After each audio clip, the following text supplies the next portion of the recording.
Поменуваше подготвување на, како велат тие на бугарски, патна карта, патокас, roadmap за начинот на кој што во иднина ќе се спроведува договорот за добро соседство.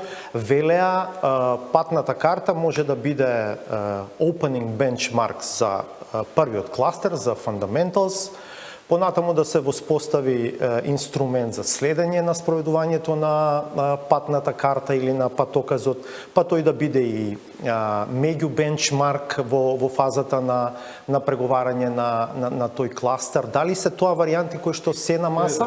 Самиот договор е патна карта. Самиот договор е патоказ. Знаете дека договорот покрај комисија на историчари предвидува и меѓувладина комисија која што се состанува еднаш годишно и прави пресек на постигнатото и констатира не е постигнато и после тој извештај оди во влада. Значи договорот има предвидено механизми како да се контролира.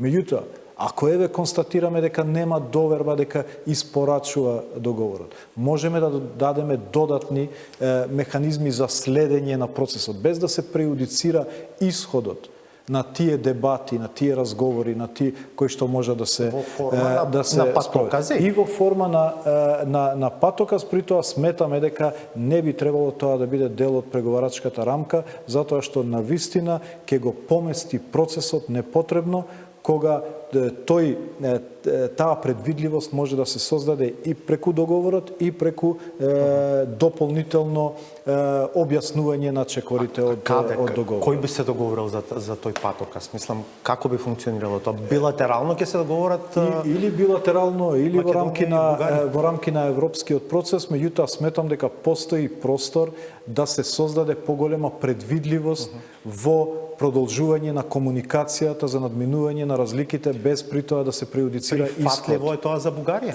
Разговараме и на тоа прашање, ќе видиме наредните денови како ќе